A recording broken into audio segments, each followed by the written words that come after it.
If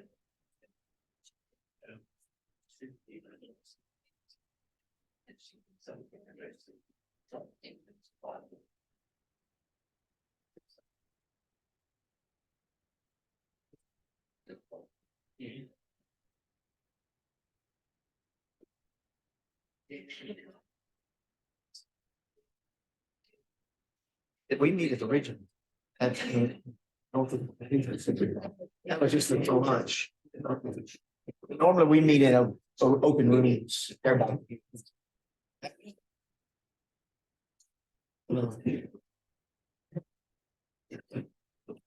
Yeah.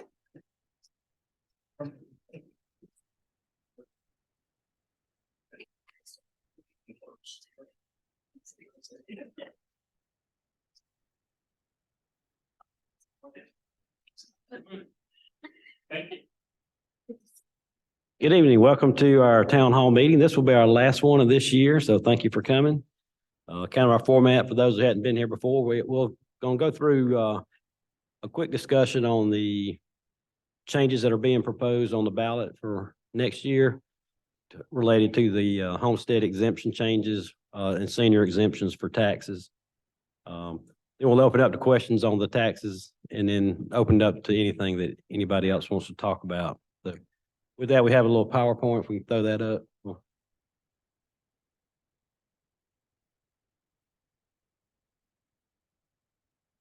right, so over the years being on the commission, we've been approached several times about taking another look at senior exemptions and how they operate in Oconee County.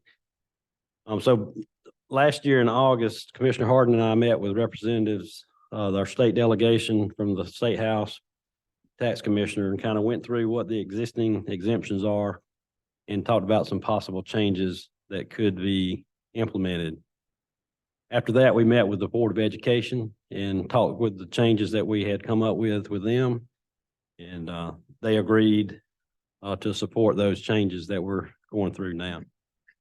So that's kind of what led to us starting it. What we found out in our discussions over the years is our exemptions now require you to go to the tax commissioner's office and apply for it. So if you're not aware of the tax exemption, you don't get it. And there are many instances of people who qualify for a senior tax exemption that are not getting it just because they didn't know about it. So you have to initiate participation. You have to go to the tax commissioner, present documents to prove that you're eligible for it. And then a lot of times that'll take more than one trip because you'll have to come back with some additional information. So it was very cumbersome for the citizen to do.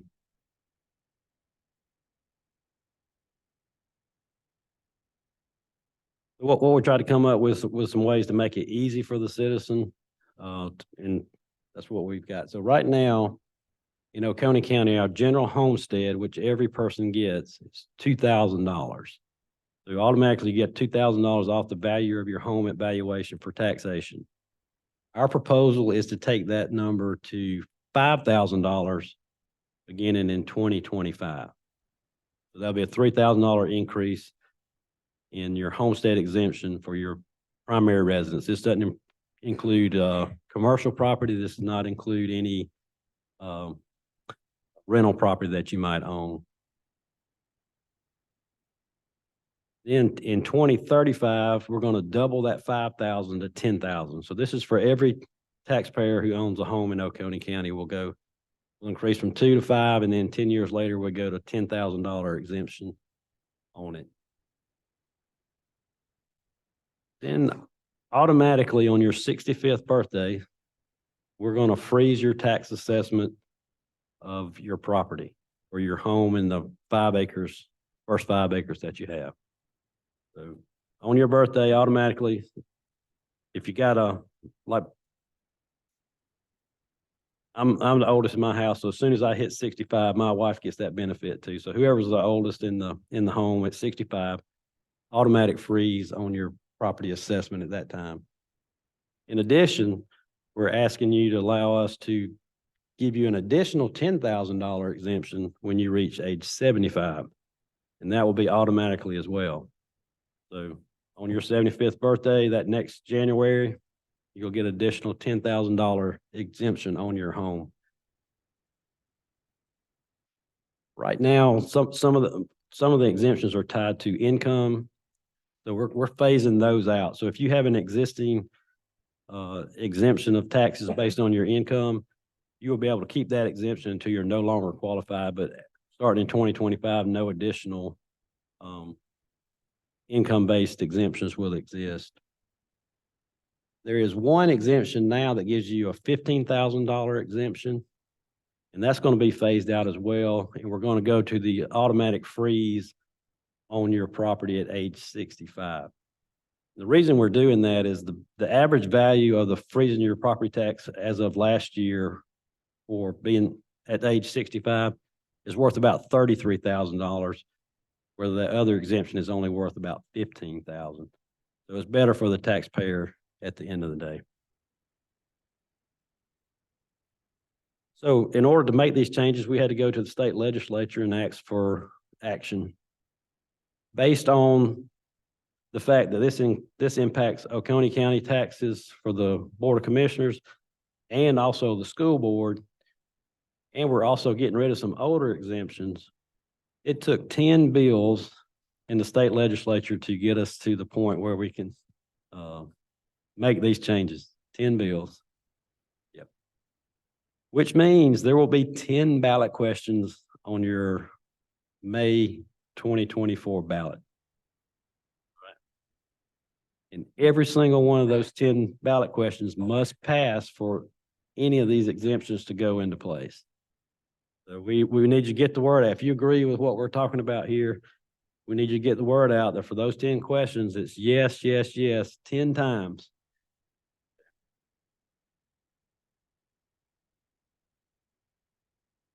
So we've got some examples of the questions that are going to be on the ballot. Those are defined by the state based on the way the Constitution is written. They have to be worded in this fashion. So this first one is your House Bill 752 question. This repeals the property valuation freeze for homeowners 65 and older, which requires the application process. So that gets rid of that, and we're adding it back automatically with a bill a little later here. This allows us to provide an additional $10,000 exemption to those that are 75 and older. This one allows homeowners 65 and older will automatically have their property tax values frozen. This is replacing the application process. House Bill 765 repeals the current county government income-based exemption of $15,000 for homeowners, and we're going to switch that over to the automatic freeze at 65. So one I was talking about, you get $15,000. With this other exemption, it'll be worth $33,000 to the taxpayer. And then these same questions have to be asked again for the school board side of it. So school taxes, this is going from the exemption from $2,000 to $5,000 and then automatic to $10,000 in 2035. This is freezing it automatically at 65 for school taxes. House Bill 768. This is for 65 and older, current receiving the income-based full exemption to continue in the measure sunset. So the previous process, we're not going to take anything away from anybody unless it's an improvement. So if you have it now, you will continue with that exemption until you no longer qualify. This is changing from 2,000 to 5,000 on the general homestead exemption and 10,000 in 2035. Again, that impacts that's not age-based. That's just based on the property owner's ability or the person who owns the property. The same thing for school taxes adding $10,000 exemption for House Bill 770. And then House Bill 791, which repeals the current school taxes income-based exemption to $15,000, which goes automatically to the reason it's 65. That's all the prepared remarks we got. Do we have any questions on this? Yeah, come on up to the microphone so everybody can hear you. Jeff Hood, Julian Court, Watkinsville. So in your official capacity, can you have an opinion or try to encourage people to vote yes? And if so, I know radio, newspaper, social media, word of mouth, but if you can have an opinion, can you mail a flyer maybe to every household? We can't have an opinion. We can't promote that outside of educational. So we'll do similar to what we did with T-Splosh. We'll do social media campaigns to educate the voters on here's what you're being asked, and here's all 10 of these have to pass. So, and then any of us will be available to go if you got a group. If you want to get together and have us come talk, we could be happy to do that. Okay, and can you take other questions? Yes. What's the status of the traffic light? Well, let's hang on. I thought you meant Oh, about I'm that. sorry. Let's hang on if we got any other questions. Okay, thank you.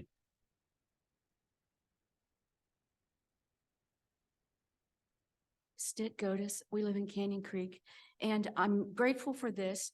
I went to the tax office a couple of years ago, and so I learned about being able to freeze the property, the assessed value. My concern then was, how would that affect property assessment if one were to sell one's home? And the effect is nil. There's no effect. And so that might be an important piece of information whenever you're sharing this new process with people, that's something that they can do, because when we think about property values, we always want to protect that to the greatest extent possible. And so when one hears the term freezing something connected with that, it might be angst provoking for some folks. Okay, good point. On the taxes? Yes, ma'am. Come on up.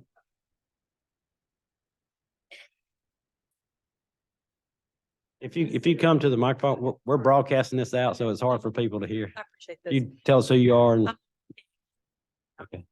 So thank you for the exemptions, everything's appreciated. And there's the millage rate, and then there's the property valuations. And did you comment on that? Did I miss that? What's going to happen to revaluations? Or that's the main thing I'm concerned about, because property values are really increasing. And that's a function of your property taxes, right? No, so Valuation times the millage rate. the property is valued every year. Okay. So you receive an assessment that'll come out. Generally, that's increasing in Oconee County. So what we're saying is automatically, if you're over 65, that number is not going to, your taxable value is not going to change from year. So that freezes your valuation? Yes. Okay, but not till you're 65. Right, 65. Okay. So your property taxes could still go up. Right, so still a millage rate. Okay. So. I just want y'all to know mine went up 21% this year, 1 year. That's crazy. So Some of that, so on our end, if you look at our history, we've got a very low millage rate for the government operating side, probably one of the 5 lowest rates in the entire state. thank you. We did a full rollback the last 2 years. We promised a mill rollback for the T-Splosh, which we did. We actually did more than a mill reduction there. So how we operate, we look at our needs, we see what that's going to cost, and then we adjust our millage rate so that we collect the amount of money that we need. But that's typically been lowered over the, I don't think it's gone up for the last 15 or 20 years. I appreciate it. No.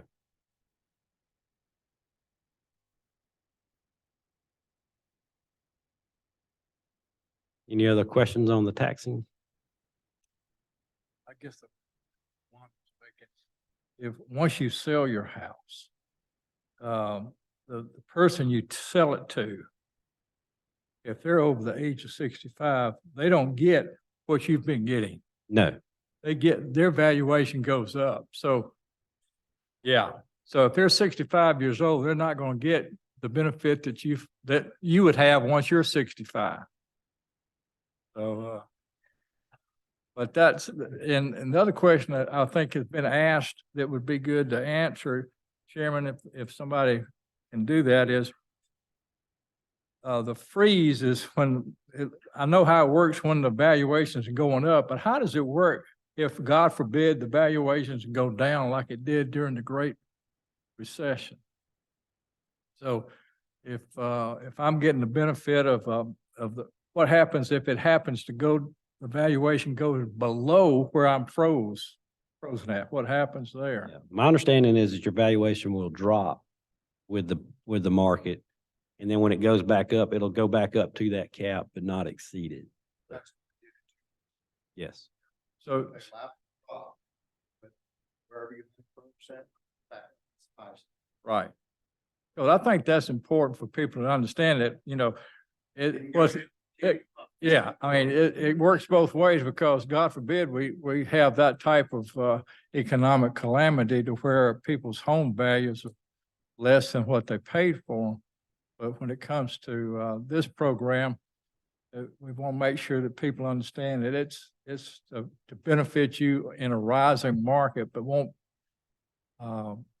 be punitive if for some reason the value of your home goes down. So that, I just want to make that point.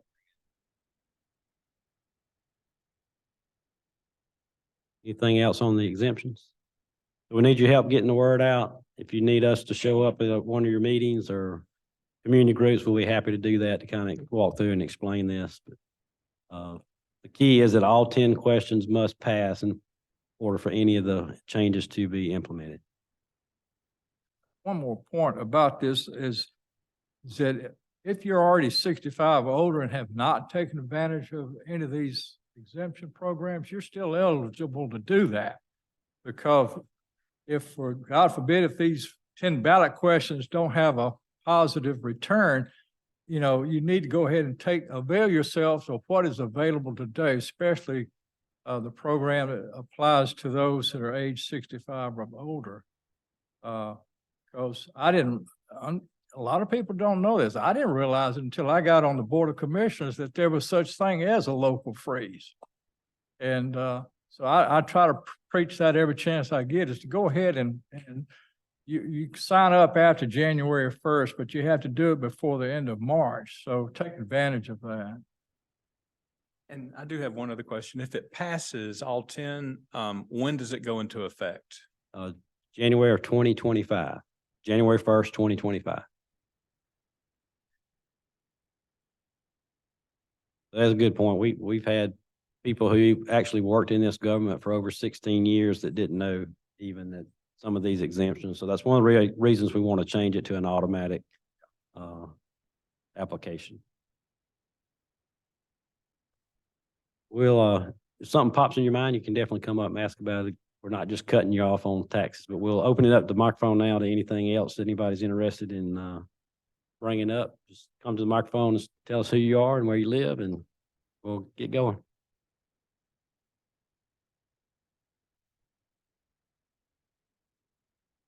Jeff Hood, Julian Court. So 3 questions, but they're all kind of rolled together. Roads. So since T-Splost has passed, what do you envision as far as us seeing pavement going down, or what maybe will be addressed first with the T-Splost money? And then status of the traffic light at Union Church Road. And then any kind of updates you can get us on the upcoming construction 316.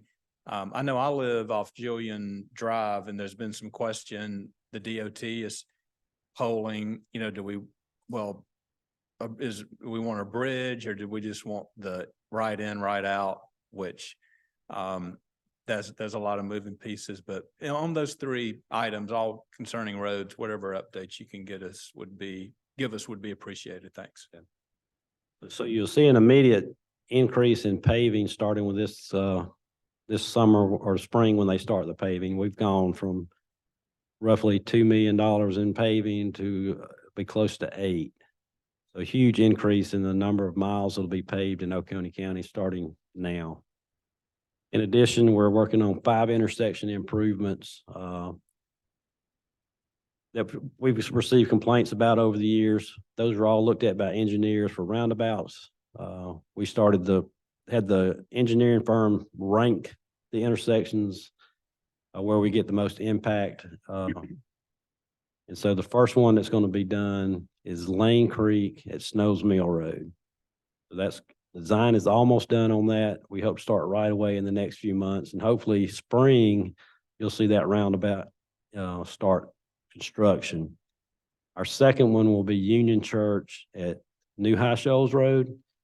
So as soon as we let the project, we'll start design on that one, and hopefully we can keep somebody busy putting those 5 intersections in over the next 5 years. So we have some money set aside in our capital fund to start funding the first one. And then so the money will be coming in through T-Splosh, so we can move continuously into the next intersection. So you'll see that activity. The trail plan, we'll probably start some engineering. Right now, it's in the engineering for the Hog Mountain Trail. And again, we have capital funds set aside for funding most of that. I think we might be able to cover it out of our set aside. If not, then T-Splosh will pick that up. And the Recreational Affairs Committee ranked the additional trails that we work with the Regional Commission to do the master plan. So the next section will be from Oconee High School to Oconee Veterans Park.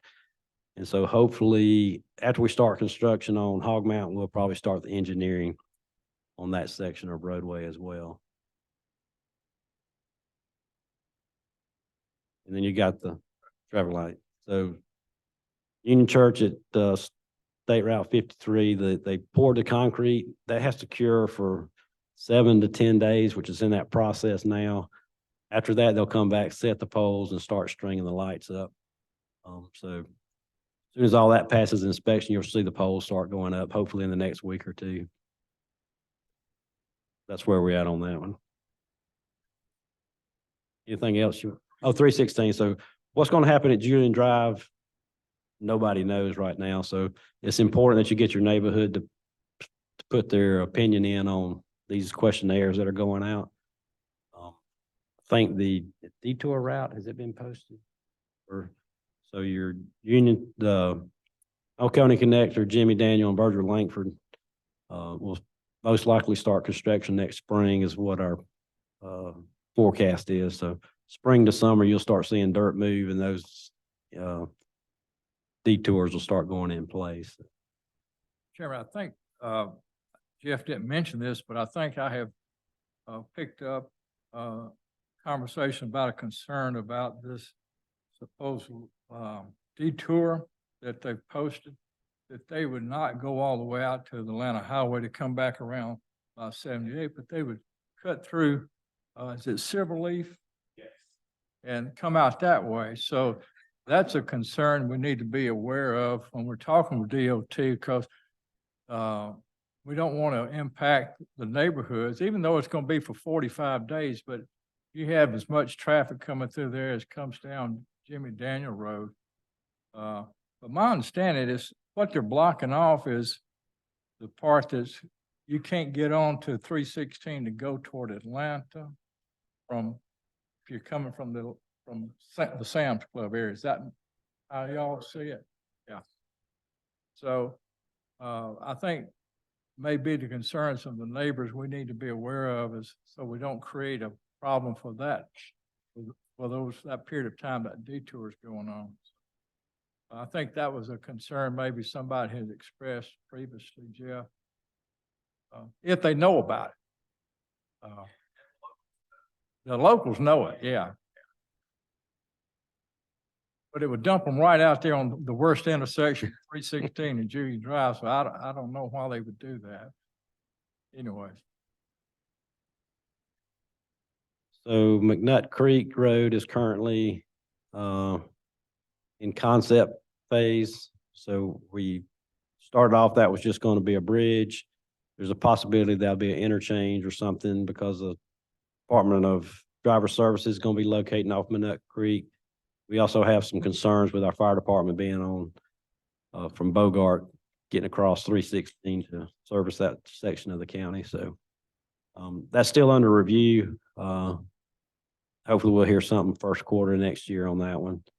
And then Dow's Mill, again, it's about in the same time frame. We should see some final recommendations on that interchange as well.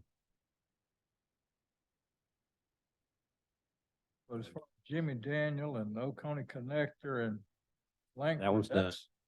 That design is complete. So that's been approved. It's to the point where they can drop bids starting in spring of next year. That's what it's gonna look like with those, if you go to that website, Transforming 316, it's got the plans up there so you can see exactly what's happening. Wanda, you may not be able to get home.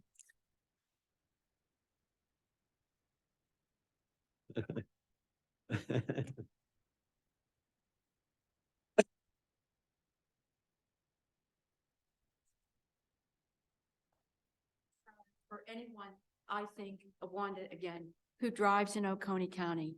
And that is, and we saw it just this evening when we were coming over here, is the whole business that red lights in Oconee County seem to be suggestions. That, I mean, we crossed the Oconee connector from Mars Hill Road to come on Daniels Bridge Road. And the light was red as a Georgia Bulldog red, and at least 2 cars in each direction went through it like a freight train passing a bomb. In the morning, I bet Amory and Deborah see it when you go to St. Mary's at earlier than we do, 6 o'clock in the morning, you will see people running that red light almost every day. And it's not just there, it's at a particularly bad intersection now, and it's because of construction. And I understand that is the construction, the corner at Butler's Crossing, that again, it's always somebody running a red light at the Oconee connector in 316. And I realize you are not traffic control, and I'm just here voicing my concern as one who drives and sees this almost every time I get behind the wheel in the county. It's just very distressing. And it's really probably pretty shocking that there haven't been more really seriously bad accidents as a result of it. Definitely, that's drive defensively. So if you're at the light, don't assume that next person's stopping. That's another reason we like roundabouts, because they're a lot safer than even a traffic signal.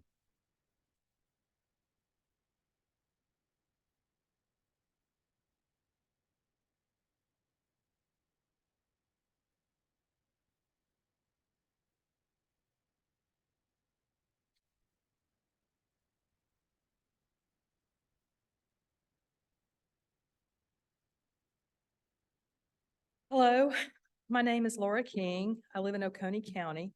I am 50-something. My pronouns are thee, thy, and thine.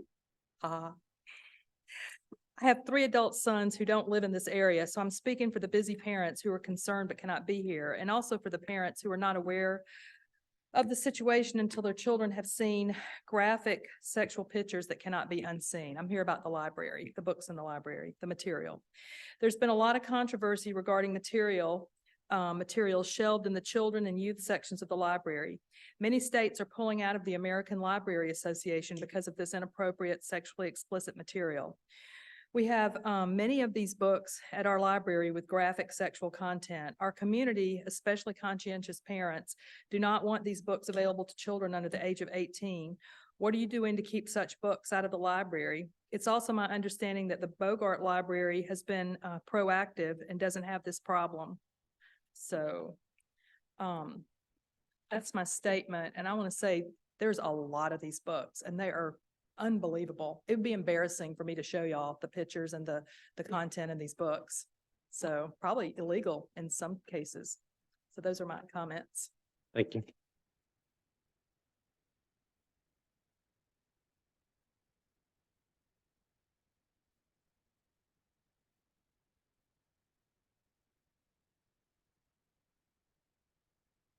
Wait, to say something about that. All right, I appreciate your comments, and I know it's important topic to a lot of people in this community. And I think that I had a lesson in, the dynamics of the world of how libraries work. And I know there's a process. I think that personally, I have not, but I know that there's been conversations with, the local advisory board about being more aware and attentive of our community. So I'm going to trust the process until I'm given a reason not to trust it. So I know there's a process. I wish they would have more meetings, more frequent meetings instead of once a quarter. But I think that in light of what's been going on. That's my opinion, that they need to be meeting more often and be more proactive. But there is a process, and I know that people who have objections to some of the books have used that process. So I'm gonna have to trust the process until I'm, makes to see that if it does in fact work. So I appreciate the attentiveness that parents have about their children being important about what's in the library. So I think we've had a great conversation. We need to continue this conversation in the community so that, that the impact that, is important, that we're, have that open channel of communication. So I appreciate you coming tonight and making it a point. Thank you. I think at our last town hall meeting or one of our meetings, we were given about a 10-minute reading. I forgot which book it was. Of course, when I came along, they didn't have books like that. We had to sneak around and see a Playboy. We didn't, they didn't have them in the libraries. We had to have, a neighbor across the street, I won't call his name, that would have them. So, but yeah, they're pretty graphic. Yeah.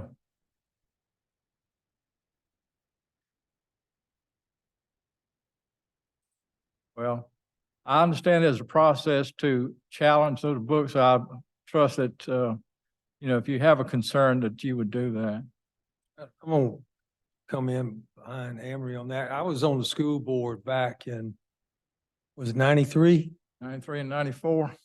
When we had an issue with certain books in the school library.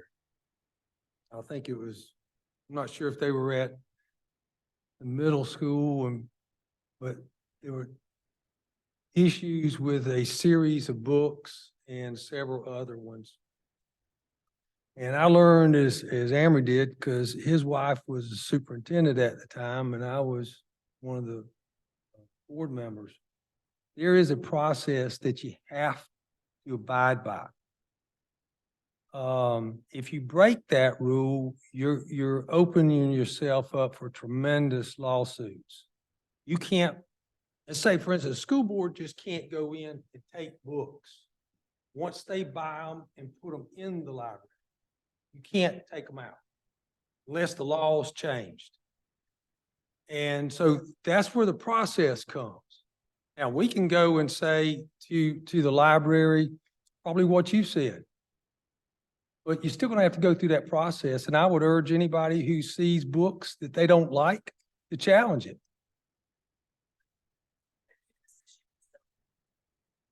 Too steeped in it. But who creates the process? Do y'all have any control over the process? Of buying the books? Yes, No. because my understanding is it's easy to buy them. It's hard to critique and reshelve and rehome them because a friend of mine's asking me to sign a form. She can only do one form for one book. So she's looking, so the process is broken. Well, that's something you'd probably have to, citizens would have to deal with the library. I agree with you. That's one of the things I learned way back is they buy the books. Mm-hmm. And back in those days, school systems were buying books and there were a bunch of books. They might want certain ones, but some others came with the package. So they would go in at the particular time, a lot of the books that were in the Oconee County High School weren't even being checked out. And they weren't in the classroom, if I remember right. Now we're going back a number of years. But I remember a lot of executive sessions where our attorney specifically said, once it's in there, you got to go buy. Because here's the issue, whether you like the book or don't, she might like it. She might not like it. He might like it. So if the government goes in and says, well, I don't want Mark to look at it. Mark says, you didn't give me a chance. That's the issue that you're playing with books. And I'll be honest with you, I remember seeing when the books came, that now I know what you're talking about. Yeah, I probably would challenge it too. Yeah, because they kind of are, they're way beyond what we grew up with. I mean, you know, Are You There, God? It's Me, Margaret. That was a titillating book when I was coming along. These books they're grooming children. And I think what you need to be aware of, the bigger picture is the UN. They're coming out with an agenda for children, you know, to lower the age of consent way down and to, you know, my gosh, techniques for masturbation for a 5-year-old. I don't think we want that. You know what I mean? And I think that's what's coming down the pike. It's already here, but it's bad, you know? And I think that the parents that do want those books, you know, make them available in a different section or something, you know? I don't disagree with what the age appropriateness. That's, Mhm. I mean, we learned a lot. But I would strongly tell anybody, you don't want the government picking and choosing everything that you get to look at. That's not what it's about. I mean, there's gotta be play in there where individual rights are not violated by the government, and where there is a process by which everybody in this room, everybody in this county can challenge anything that's in that library. And I think that's the best way to go by it, to deal with it, because then the public, it's in an open forum, and people can say what they want on both sides. And it may be where a book needs to be gone. Maybe a book needs to be in an age appropriate category. Or warning labels. You know, Or this book I mean, there's a lot contains- of things that you can do that I think addresses the individual rights of people who disagree. And I guarantee we're gonna find some books and you start putting them out and you'd be surprised how many people, okay, but then they may all agree on age appropriateness. I regret I don't have any books to show y'all tonight. I think maybe we need to come back and actually have some books and show you, you know, what we're talking about. It's not Harry Potter. I understand there was a controversy when Harry Potter came out. It's beyond. Yeah. Well, I'll be honest with it's- you, you can get in touch with me. You can show me tell me the books. I'll go look. Just get in touch with me. I'll go to the library and look at them. How do we get in touch with you?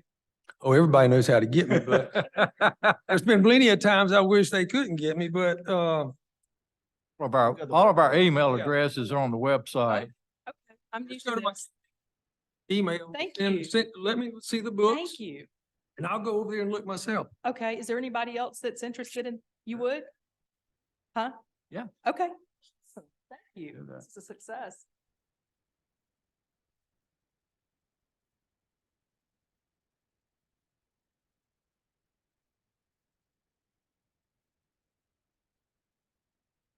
Talking about the library, I understand it's closing down for a few weeks to move. Absolutely. So next week will be one of their last days of operation. They'll start packing up. Hopefully sometime in January, they'll open up the new location for people to come in. So. And has it been made public about what's going in where the library is vacating? Not that I know of. Okay. Yeah. All right. That has been purchased and that closing will probably occur before the end of the year. And then they'll do whatever they're gonna do with it there.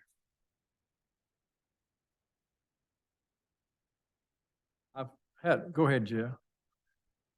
So I wanted to go back to roads, a really traffic light, 316 at the Oconee connector. I had noticed, probably 6 weeks ago on the weekend only, that, the timing of those lights transitioning green, red, red, green has changed drastically. And, but then I also noticed Monday through Friday that it's back on its normal schedule as far as the timers and all. And I know there's sensors or whatever, but What's interesting is on the weekend, it appears, and I know that I think the DOT controls that light. It has created a bottleneck at certain times of the day, and I've seen it like on, especially, and I'm not talking about a game day, but just your normal Saturday. I've seen it backed up to Jimmy Daniel Road, like at 2 o'clock on a Saturday when there's no game. And then, you look at social media, glance at it, people are coming unglued, about that topic. And they're saying we need to call the sheriff or something. So, well, but are any of you aware that they did change the timing on the weekends? And can can the commission maybe reach out to the DOT and say, maybe can you go back and reevaluate that? Because it truly is like certain times, like Sunday afternoon, the UGA students coming back, it has been backed up, and there's maybe some people say 10 cars go through, but it really not many cars, and then it turns red. So it is an issue. That's one we could definitely have them take a look at. We've had issues there on and off ever since the light got put in. They did some replacement of some sensors not long ago and have upgraded the cabinet. So we'll definitely get them to look at the timing for that for the weekend.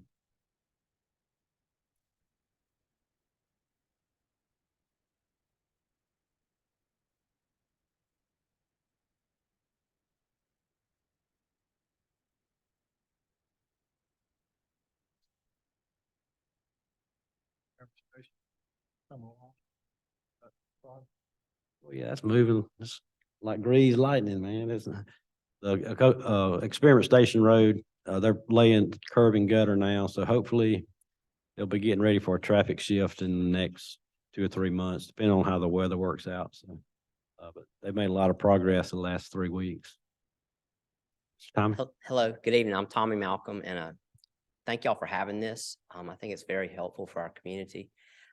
Just a couple of thoughts I had. I kind of tend to be not necessarily a specific, but more just big issue ideas.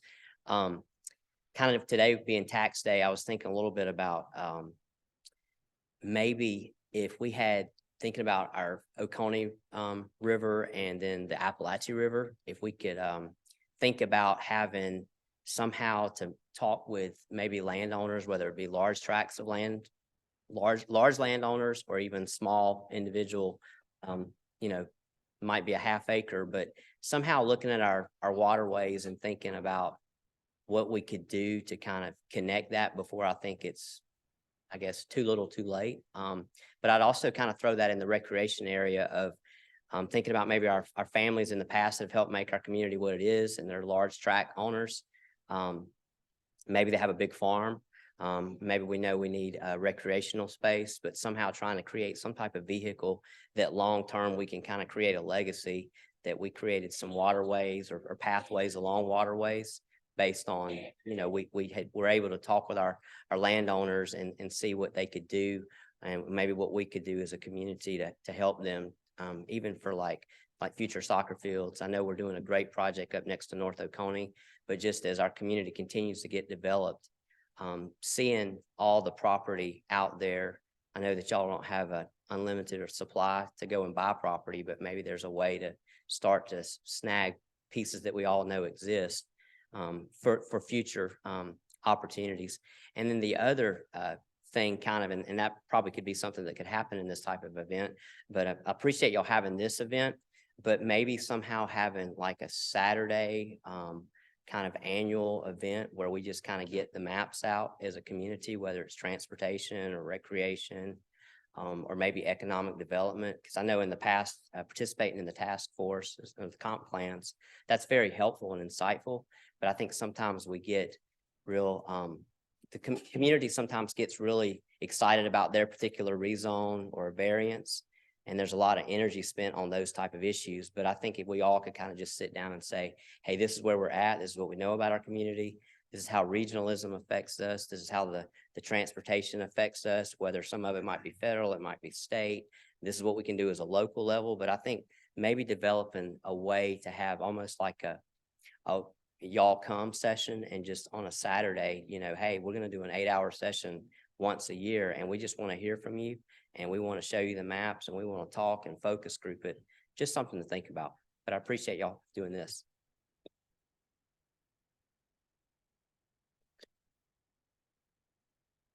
We do have the town halls every quarter. We just went through the comp plan, so that's one of our biggest challenges, getting engagement from the community to come out and help with those things. So we're definitely open to it. If you got we can take one of the town halls. If there's a specific topic you'd like to look at, we can just get with me and we'll pick one for one of those meetings. The comp plan is looked at every 5 years, so we just went through that process, and it's generally a couple years long getting it out there. So we're open to talking about anything you want to talk about. So.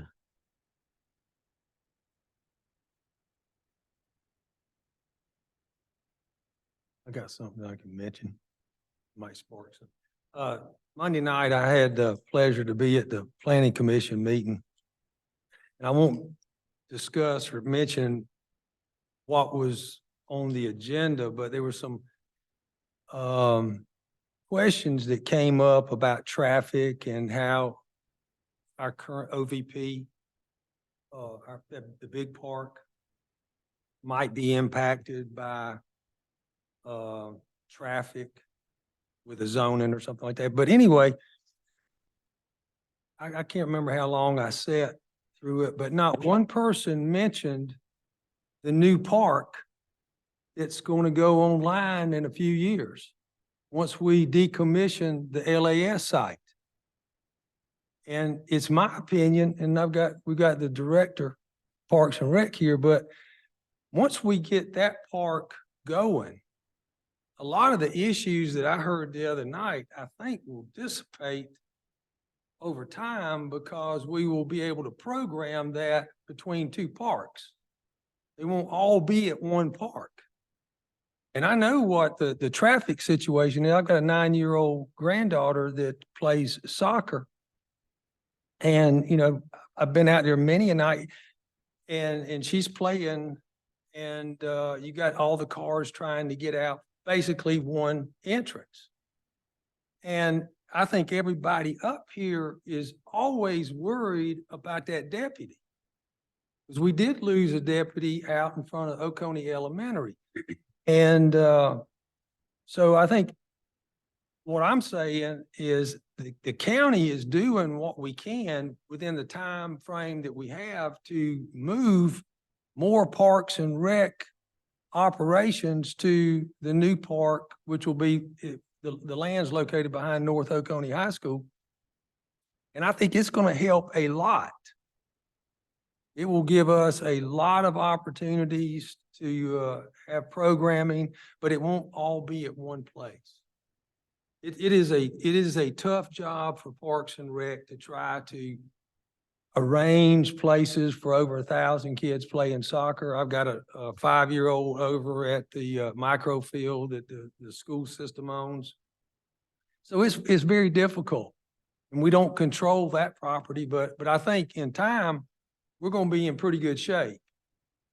So I just, nothing came out the other night, but I think it was important. I wish somebody would have said, a lot of the traffic issues, I think we will be better than we are now. I just wanted to say that. You agree with me? Okay, okay.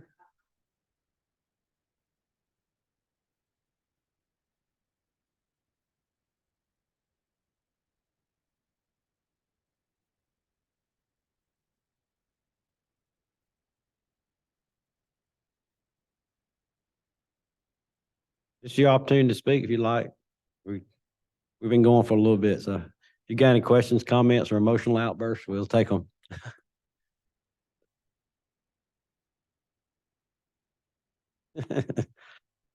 Margaret gonna sing. All right, if there's nothing else, we appreciate everybody taking the time to come out tonight. You can find us anytime. Oh. To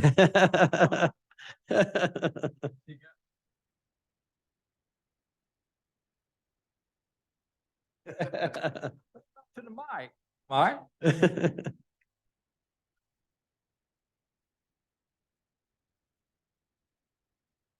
Taxes? Oh. All right. I'll come, we'll talk to you. Yeah. All right, with that, we adjourn. Thank you so much for coming. Have a happy Thanksgiving.